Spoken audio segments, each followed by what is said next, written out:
How? My name is Neil and I'm recovered alcoholic. What's your name, mate? My name's Steve Kenner, recovering addict. Are you recovered and I'm recovered, lad? Are you recovered, are you? No one's ever recovered, Neil. Depends what room you sit in, No mate. one's ever recovered. Everyone's still got the addiction. Everyone's still got it there. We're only an arm length away from a drug and a drink. That's the arm length I'm away, mate. Not even an arm length, mine's like that. Go and crack on anyway. No, do you know what? That's boss that, because you're up for a laugh, aren't you? Yeah, isn't it? Yeah. Tell the camera a bit of your story. I mean, I'm new to getting knowing you, but I heard you mean Right. mate. Okay then, so my name's Steve, and I was born in Birkenhead. Born in Birkenhead, and I moved to a place called Eastham, just on the outskirts of the Wirral, borderline to Ellesmere Port, when I was about 8. I had a great upbringing myself, like, you know, with me younger sibling, my sister. And we settled down up there with my mum and dad. My dad wasn't really about when I was a young kid. He was more focused on going out with his brother, because my dad suffered with alcoholism. So he was always with his brother. And he never really brought me and my sister up. It was more my mum that brought me and my sister up. But I had a granddad who sadly passed away now, bless him. He was my best mate. He was my dad, he was my father figure. So what I used to do was look up to my granddad as a father, and he used to take me here, there and everywhere, and he was there for me through my exams and stuff like that. But early on in my teen years, just before my exams, as I was going through my exams actually, my mum and dad split up. They got divorced and that because my dad was spending far too much time drinking with his brother, and an affair came into the equation, that he was having an affair with a lady who was known to the family. So my mum and dad split up, got a divorce and that. So I sort of stepped up then. I stepped up as the man of the house. Right, I've just got to, so that's so I'm going to fire questions, you know what I mean? So you give us a little intro like that, because I heard it last night. So you heard it last night, yeah. So not a lot of people have heard that. But I get. But what I'm saying is, it'll come out in the interview, knowing the little bit. Yeah. So I heard your story about your mum and dad splitting up, and he come back in, didn't he? That's right. But like, what I'm interested in, Steve, is when I drunk coffee addictively age 6, what was the first sign, like what you know looking back with what the work you've done? The addiction side of it was music. I was always musically minded, me. I couldn't get enough. Everywhere I went, I had music, I had headphones on, my tape cassette back in the day, like, you know what I mean? So everywhere I went, music was influenced into my life. And again, my granddad was a big part of that. He was always listening to music, so I just got the vibe from him, picked it up. So in my early teens, I DJ'd. I landed a job in Birkenhead, DJing in a local club which is now shut.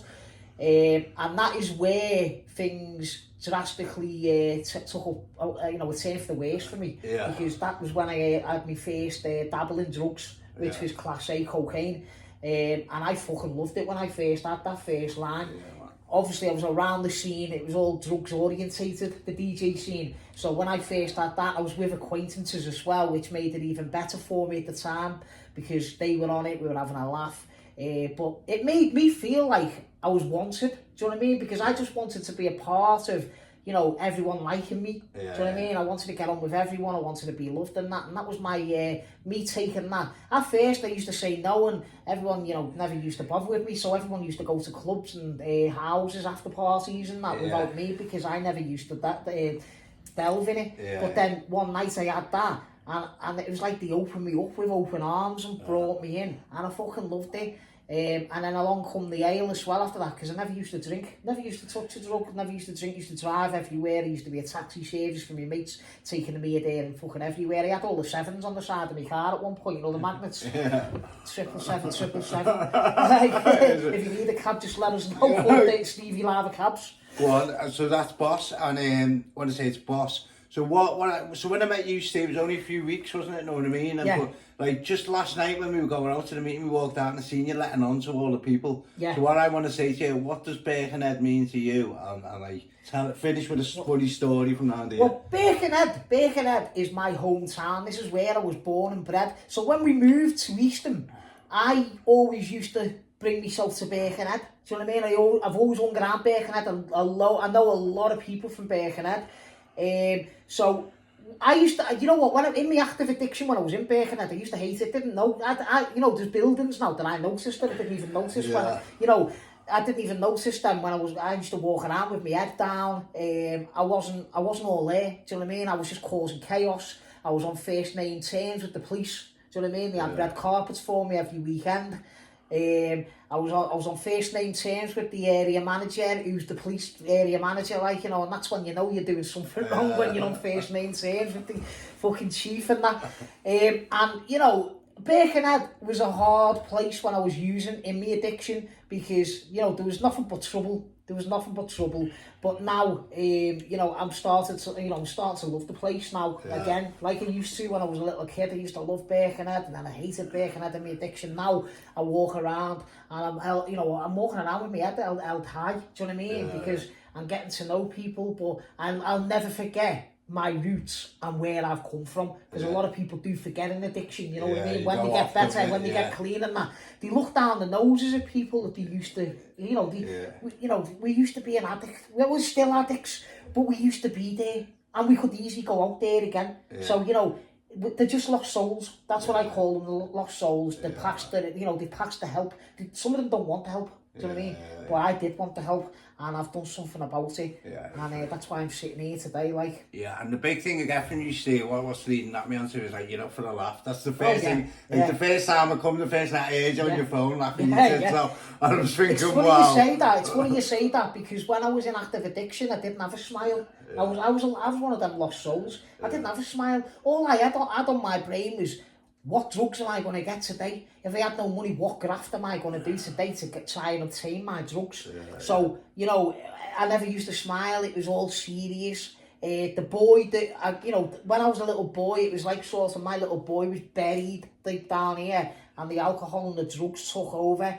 So now that I'm, you know, out of active addiction, I've been, like, it's like I've been reborn. You know, that boy's come to the surface, and everyone loves it now. I'm back smiling, and even my mum says to me, I love hearing you smile. I go, oh, you laugh, you know, your laughs back, and that's the biggest part of my rewarding. You know, obviously you gain rewards is that everyone says, I don't notice myself, but a lot of people say, fucking hell, where's that lad come from? This is the lad that we wanted back fucking years ago. Do you know what I mean? Now we're out here. I've heard you on the phone to your mum, it's boss to listen to that. So go ahead to the camera, what did your mum mean to you, mate? What have you put her through, lad? My mum means the world to me, my little mum.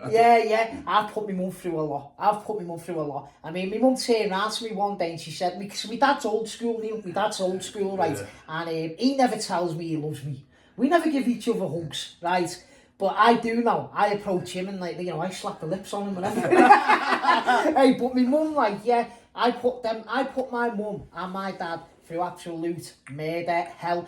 She even turned out to me one day and she said, you know, I couldn't sleep at night, because when I was lying on the bed, when cars used to drive past the window and the headlights used to go across the ceiling, she used to think it was a police car turning up outside the house, ready to spill the news, we found your son dead. Do you know what I mean? So that hit home, but I didn't stop using. Do you know what I mean? That was it. That was the whole. I didn't stop using. That, you know, you think that would have stopped me? And my dad turned around to me mum and he said, you know, I can see me burying our Steve there before me, and that hit home, but I never stopped using.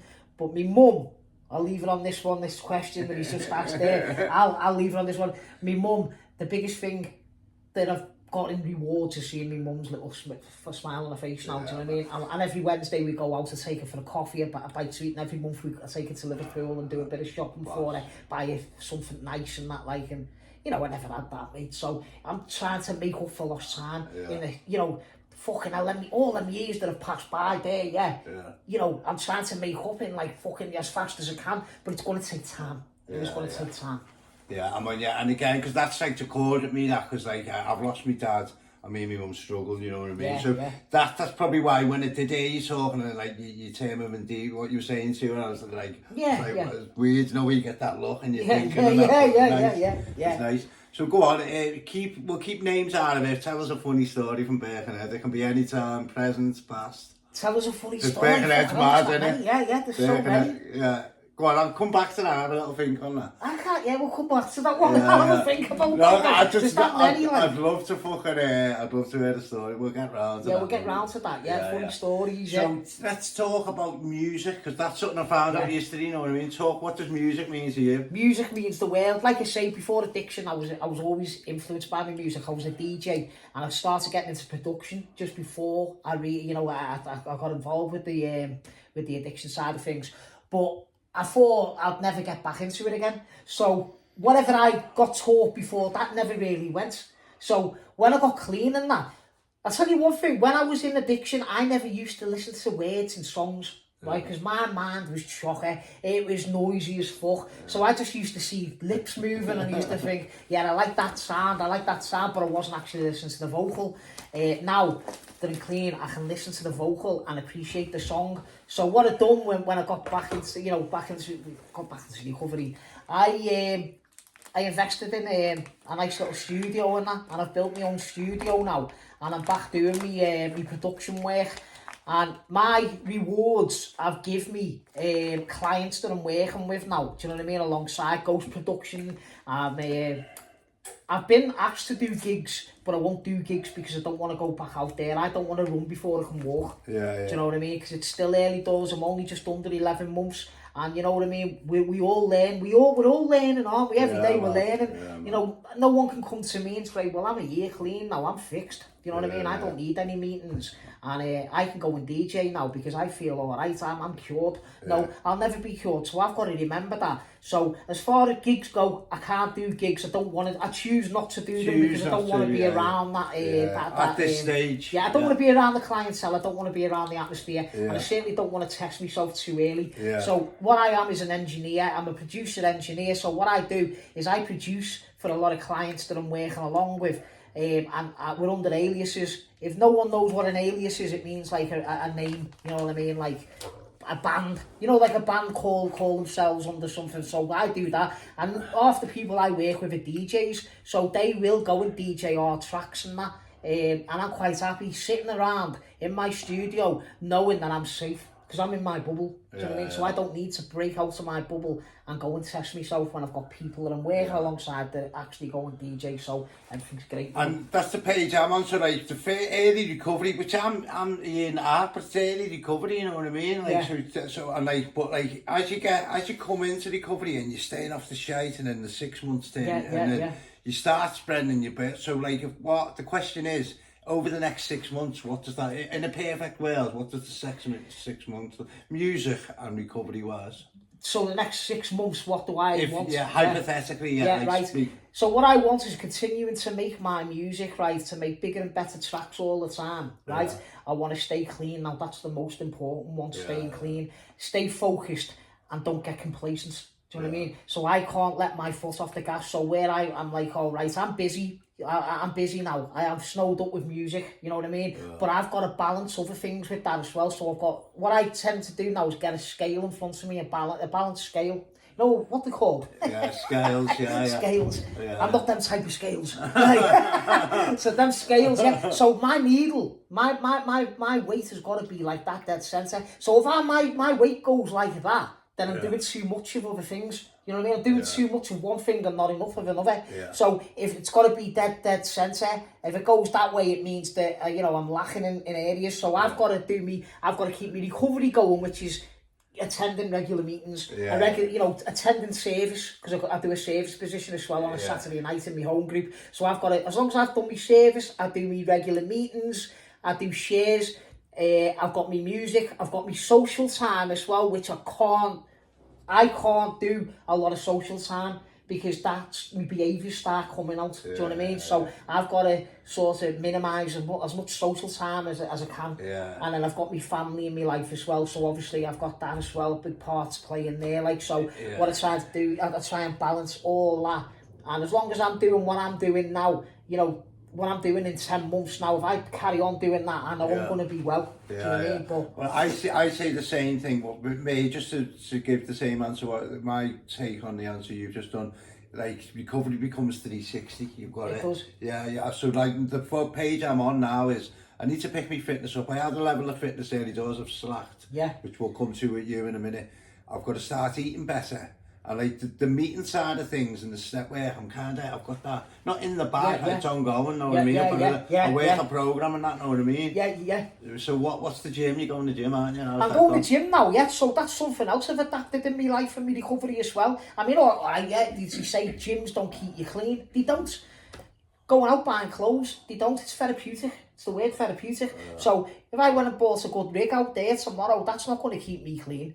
The gym's not going to keep me clean because I'm not going to be in there 24 hours a fucking day. Do you know what I mean? Yeah. So I've got it adapted. So I've brought the gym into, you know, a little bit of spare time that I might have. You know, so I go every morning and that refreshes me. So in the morning I'll do my serenity prayer. I'll look at my memory corner, which I mentioned last night, my little memory corner.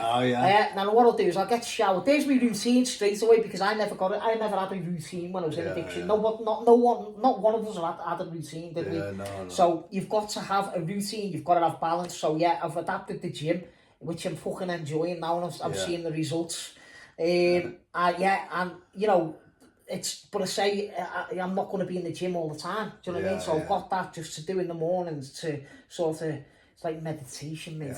But then it's good for the head, isn't it? It's good for the endorphins, mate. Yeah, man. It's good for the endorphins. Right, what else do I want to know about? Yes, so it's weird because I've had a weird day. I'm just going to reflect a bit on my day. Like I've been on the phone to O2. So what's like a niggle of yours? What's niggling you at the minute? I've got a few of them at the minute. I've just been in the shop and bought Backy. That's niggling. What's niggling you at the minute? I'll tell you one thing that's niggling me at the moment. People telling me what I should be doing. Do you know what I mean? That goes on, doesn't it? Resentments, mate. It goes because on. These are people that have come in the rooms that are only 90 days clean. Do you know what I mean?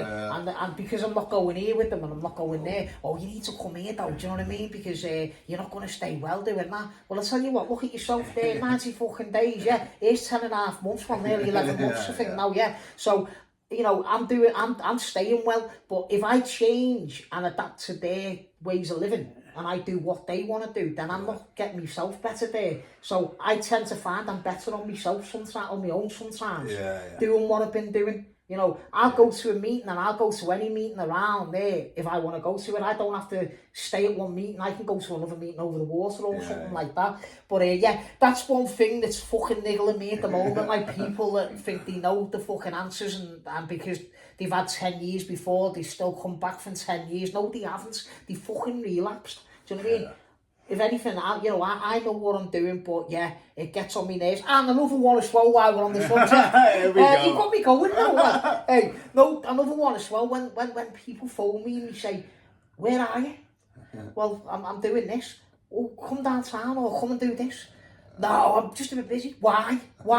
Just come. Oh, why? You've got to come. No, I don't. Just fucking leave me alone. Hey, and you know when they phone me as well. Here's another one. When they phone me, they don't get an answer, and then they're ringing other people like me mates there. Where's Steve? Do you know what I mean? I'll tell you one thing, right? If you've got my number, if everyone's got my number, if they phone once, right, and they don't get in touch with me, just leave it because I'll get back to you. Well, there's a message. So that's what I mean. So when you come into recovery, because like early doors, I was welcoming. Like people love you, know what I mean? Want to spend time. I'm just giving you a reflective, know what I mean? But I know that with 12 steps, where they say like, what I ate in 12 steps is when they fear monger. You're gonna use if you don't fucking do that. Totally with you on that one. You know what I mean? But that I want to tell me because I've just started. This is just out of my personal interest. I've just got a TikTok account. What does TikTok mean to you? You have a go, don't you? I have a go to TikTok, right, but I only use TikTok to upload my videos up on. Oh, do you? I'll have to follow you, man. Yeah, I do. I have to put all my... Put a finger, what is it? It's Club Effect, right? Just type in Club Effect on TikTok and you'll see my name, you'll see me, a picture of me with my blue board behind me, looks like a model shot because my belly's not in view, just my face. So if you want to hit me up on TikTok, go in here, go and add me on TikTok, people. I know a couple of lads, the younger boys, I'll keep names out of it, that are like, that they get the birds, they don't go on dating apps, they go on TikTok. Yeah, I don't get that. They go on TikTok. Do you get that, like? No, I don't use that, I don't need their TikTok.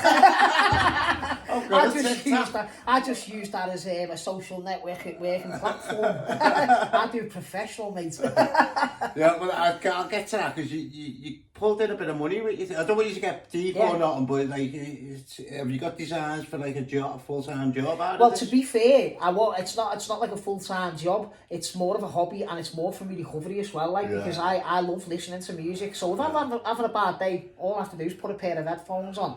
And half the time I'm thinking about ideas. So if I hear a car going past or I'm in a car and I hear a tune on the radio, I'm automatically thinking remix. Do you know what I mean? Yeah. So that's what I tend to do. I listen now, and you mentioned money then. Yeah, I do make a fair bit of money on it because I've got clients working under me. So yeah, they're working under me, so I'm ghost producing for them. I also do guest mixes for a lot of shows, and I've got record sales as well on top of that.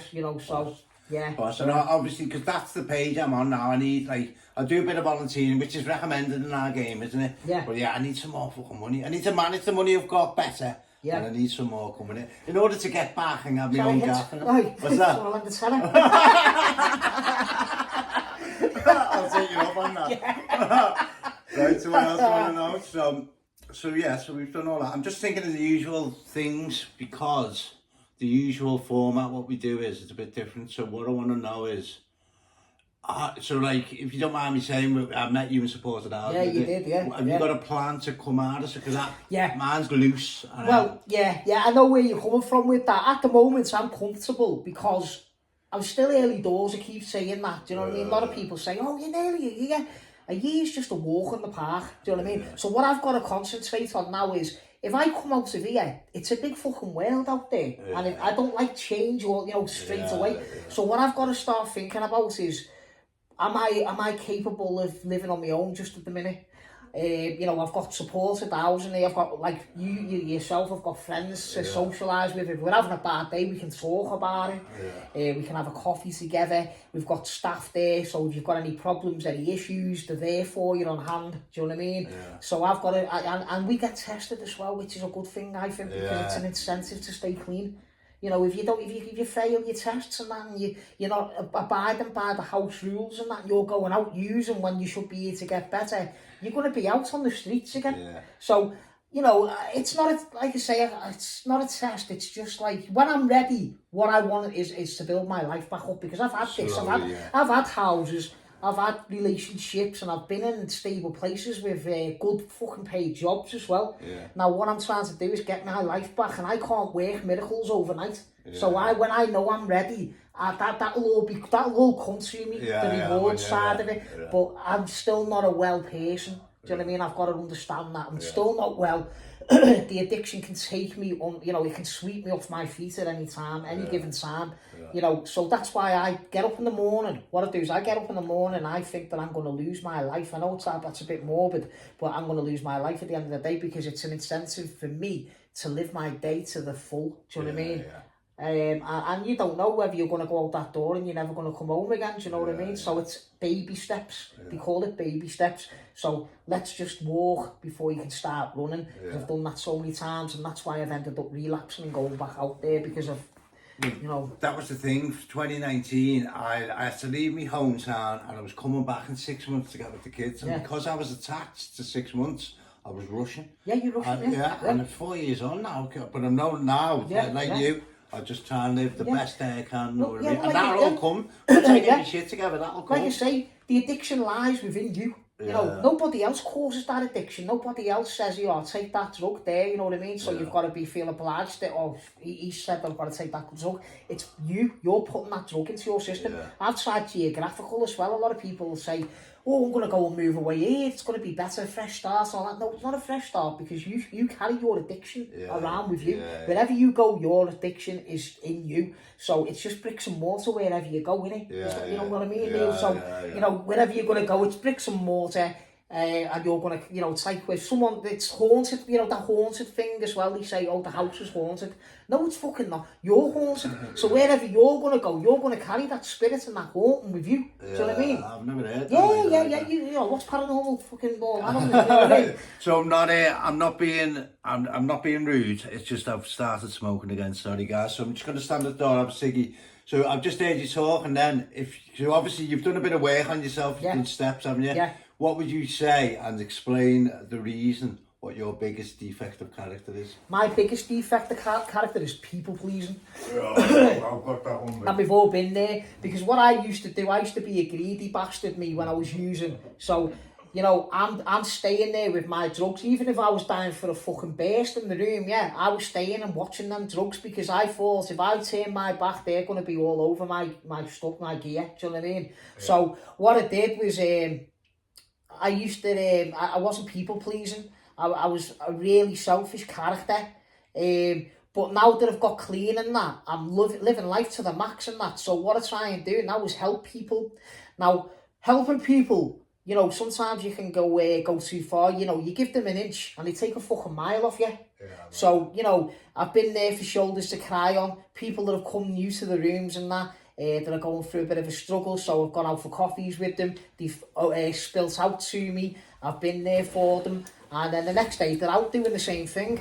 So, you know, I'm people pleasing as well, like, you know, just, yes, I'll do it, I'll do it, and all this, like, and, you know, it's, everyone knows what people pleasing is. I don't have to go into detail over that, but that's my defect of character, people pleasing. Because I've got that one, and it's kind of like, I'm not aware of it, I like a people please, because I want to be liked, I want to be liked, a nice guy, that's mad, and you take it to another level, yeah, exactly the same as me, because if I can easily say no, you can, everyone's got a fucking mouth, but you think, if I say no, they're not going to like me, they're going to say, you don't think that in your head, but that's what's going on, isn't it? They're going to say, he's a fucking knobhead, you know what I mean? But if you keep saying, yeah, I'll do it, or yeah, you know, you're going to be liked. But then that's when people start taking the piss, and they start, you know, you start giving them an inch, and they take a fucking yard. Yeah, you know and it's, I self-sacrifice. And I do that a lot. I do that a lot as well, like, yeah. So, just a bit light-hearted, what's your favourite food?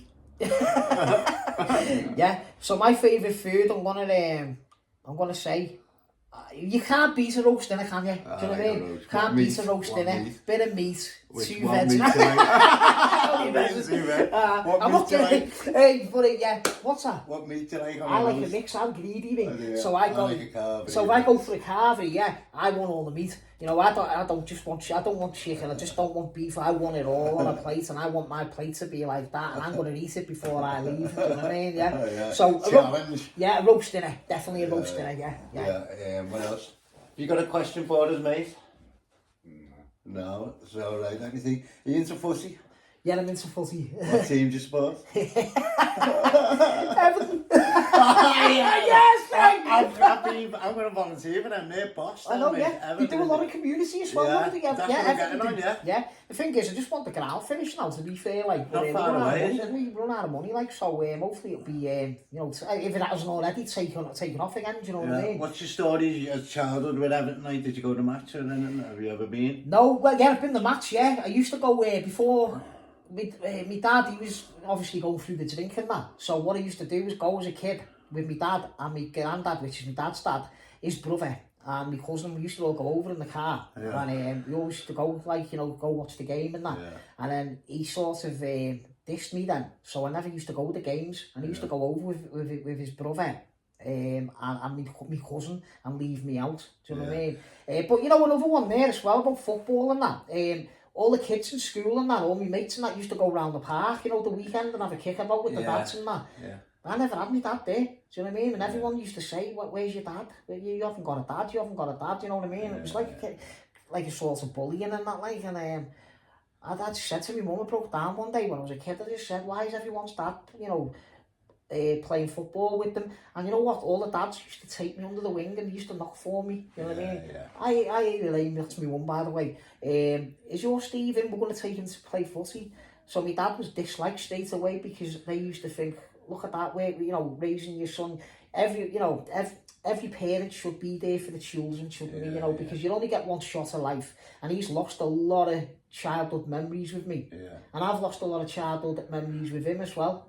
You know, so it's a sad story, mate. But I used to go to Tranmere as well. It was like, you know, because I was in school and that. Yeah. It was only £1 for the ticket. So we used to get the bus like from school and that, and then down there after school and go and watch the game and that, like, and that was good. And that was my part of, you know, I always loved me football and that. Yeah, can you play? No. Fucking hell, I can't even put the bins out today. There's a story, I've got one. Oh, here we go. And yeah, fucking should have mentioned that then. You're going to mention about the bin then, aren't you? No, just you had 10 years in a different bin. You can say as much as you want. I went geographical, and you know what, I was DJing online and I met this girl just in the forum it was. And we just got talking and that. She said, do you want to come and meet me and that? So I remember getting a pair of undies, a pair of socks and that, and a new fresh, you know, just a pair of clothes and that in a little Stuart Little bag. And I come down the stairs and my mum said to me, she goes, where you going? So I'm going to Blackpool. She goes, fuck off, get upstairs. You know. I said, fucking am. She goes, who you meeting in Blackpool? And I told her the story. And she was fucking made up for me, do you know what I mean? I don't know whether she was made up to get the fucking see the back of me, like, I don't know. But anyway, to cut a long story short, ended up in Blackpool. I was only going to go and see this girl, you know, for the day and that. Yeah. Ended up staying overnight the weekend, come back, and then I ended up moving over there, and I was there for 10 years with the same girl. No, it wasn't. 8 years with the same girl, and then we split up. And then I think it took about 6 months on my own and that, because it was just filtering out sort of thing. Yeah. Ended up working there, and I was a bin man for 10 years. Yeah, it was a really good job, and at the end of it, I was next up to drive the wagons on the HGV. Yeah. And then a little bit of drama happened because I was drinking there, and yeah, they ended up having a fight with my driver. Yeah. And that you know, with that happening, I was what do you call it?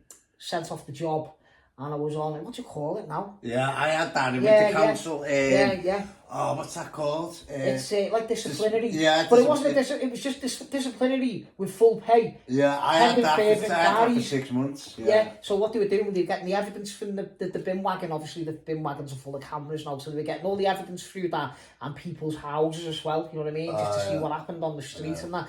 And it all come alight, like it was all caught on camera. So I think I was like off for a month on full pay. And then I had a disciplinary in the office and lost my job.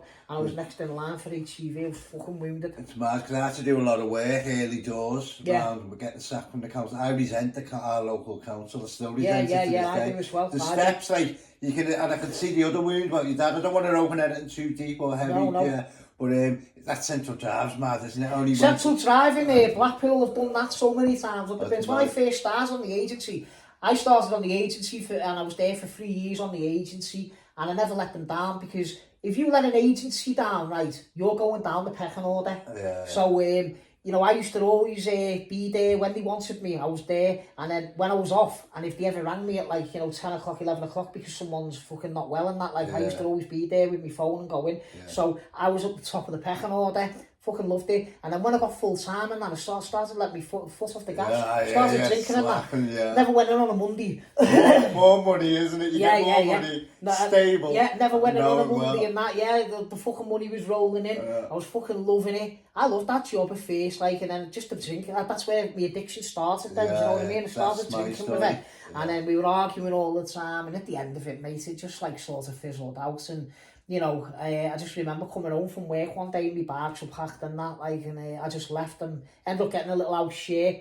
I was single for 6 months, and then I met a girl who used to do a bins for. She used to come out with the kids. She had 3 kids she had. And she used to like bring the kids out, and I used to like lift the kids up and that and press the buttons, you know, on the back of the wagon and that. Just got talking to her and that, like, that didn't last long, that relationship either. Because, yeah. Go on, I don't want you to go to, it was just, I don't want you to say anything. It was just because I got with her and she never drank. She never drank. She did a little bit of weed now and again, but she never drank. But I was in heavy addiction I started with heavy addiction on coke and drinking then, do you know what I mean? And what we used to do, we used to have a north round one week, and then we used to have a south round the other week. And the south round was on Central Drive and all that. We used to go to a place called the Boar's Head. Have you ever heard of it? No. Yeah, used to. So we fucking last bin was outside the pub. That's where we used to finish on a Friday as well. So on the Friday I tell you what, that Friday used to get absolute. We used to fucking bomb round the round, knowing where we were going to be at the end of the day. So, But so you flew round on a we Friday. flew round on a Friday. Yeah. We used to get dropped off by the wagon and I'd get all our gear out the wagon and that. And everyone used to have about fucking pints ready on the beer, you know, in the beer garden. Yeah. Everyone used to be like that, round of applause when the fucking wagon was coming down the road. So I adapted that lifestyle when I had that split up with my first partner. Yeah. So when I met this new partner, she wanted me to go home. And I remember one day she phoned me, she goes, "What you doing tonight?" I said, "Oh, well, I'm going to see you, aren't I?" And the lads are laughing their heads off and that because they knew where I was going to go. Yeah. And she said, "I know what you're going to do tonight." I said, "What's that, Vicky? What am I going to do tonight?" She goes, "We're going to build a boat." I said, "What do you mean build a boat?" Jimmy's got homework, little Jimmy, like, you know, the lad who was like sort of after and that with her. Yeah. And when I put the phone down, the lads goes, "You're not going to go and fucking build a boat tonight, are you?" I said, "No, I'm going to fucking alehouse." So I ended up going to the alehouse, didn't I? And who walks in? All the lads are like that, you know, tail between me legs. Oh, fucking hell, didn't the last bit. I said, "Listen, let me finish my plans. I'll be home, definitely. I'll be home to build this boat." You know what I mean? Yeah. Didn't see it till Monday. Monday, like, yeah. Couple of things there. When I got in a full-time job, money started coming in, my addiction went through the roof, and relationships, it's like heavy. And I blamed, when I was going off the rails, I was blaming, she's a fucking whatever, you know what I mean? Yeah. And then once that had gone, where we were no longer together, I had all this spare time and to fucking do what I wanted, and that's where my addiction went again, you know what I mean? Yeah. Fucking mad, isn't it? It's mad how it's like, you know what, I want to speak about Blackpool because I recovered in Blackpool. Yeah. I got some stability there, but like it's what used to do me head in. The footy was on one day and we went along the front. Bluefield Road, the footy, the like Euros or something. So we walked along the front with all the tourists. So England got beat in the set from right bell ends. I think I was in Wetherspoons when Mad Blackpool, though, innit? Oh, fucking hell. See some sights there. Do you know what, though? What people don't see is like 4 streets back in Blackpool. Yeah, just 10 yards that way. So the council seem to spend a lot of money on the front. It's called the Golden Mile, I didn't know it's called that. And everyone comes, they go, "Fucking hell, this is brilliant, this, look at this." And the prices are fucking beautiful. And I used to be like that, go fucking 4 streets back there, it's like fucking Beirut, do you know what I mean? Yeah. But there's a lot of addiction in Blackpool as well. Yeah, I found where there's a big recovery, where there's a big drug problem, there's big recovery, you know what I mean? Like it applies. And a lot of work in Blackpool's seasonal.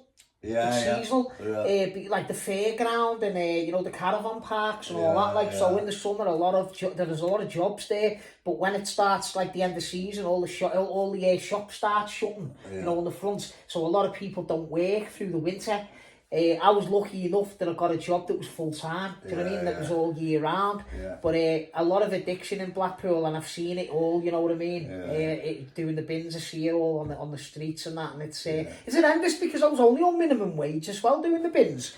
Believe it or not. So my dad used to be a bin man. He's resigned now. And he was doing the bins before I started the bins in Blackpool, but he was on the Wirral, do you know what I mean? So he was earning like £12.50 an hour, £13 an hour, and he was getting loads of money on bank holidays and that. I was on fucking minimum wage, and I was chasing bins, do you know what I mean? He was sitting in a fucking cage van, and he only did half an hour's work, and grassing him up now with this goes live. Tommy Kenner.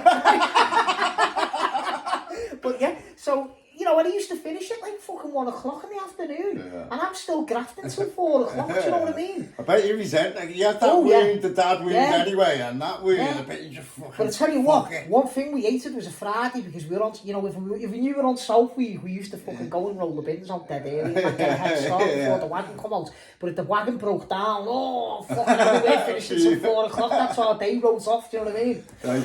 That's exactly that. Your characters come over there to laugh because you've got to have a laugh in recovery. Yeah, you've got to. I want to talk. We've only got 5 minutes now. Yeah, give or take it in. So I want this little video every day. What I pay, it's got to be what you want. Yeah. If you just send me a little bit, I'd like to know where you. Because say like we'll be together over the next 3-4 months, whatever. Yeah. But then when I'm beyond, but like I want to know where you're up to in your music. So hopefully stay in recovery and fucking where you're up to with you, so you could just do what you're up to today. Yeah, all right. Or it's up to you though, it's just something, just a little couple of minute vid every day, like a theme. Yeah, alright then, I will do. Yeah, just is that on TikTok? I'm going to get on your TikTok now. Yeah. No, that's boss anyway, this ain't Steve. So, well, that's about it, mate. Nice one for that. But like I say, every day is it, you know, every day, it's just like for today, isn't it? Just for today, they say. And, you know, you can't take things for granted, can you? Do you know what I mean? You can't take things for granted. You see it all on TikTok, recovering addicts and that. Like, I'm on a lot of groups on recovering addicts and that, and it's sad when you see them relapse and that, you know, when they're doing so well and that, because you know, like I say, it's so easy, right, to get so many months clean time and think, I'm cured, you know, I've got this. And I've seen so many people come in the rooms, Neil, right, that have been broken. They've been broken souls when they've come in, and they've mended themselves over this period of 3 months. They've got new rig out, they've started going on the sunbed and that, and they think they've got it. And then the next minute they go out and think, I'm alright to have one drink. Do you know what I mean? And you never see them again. They either fucking stay out there, or they end up in a fucking hospital or a jail. Do you know what I mean? Because of stupidity when they're under addiction. So I just say to people, like, just, you know, count your blessings, stay blessed and stay clean, and you know, just fucking live in the day. You know what I mean? It's right, Steve. Thanks very much, Neil, for your time, mate. It's all right. See you, mate. Ta-ra.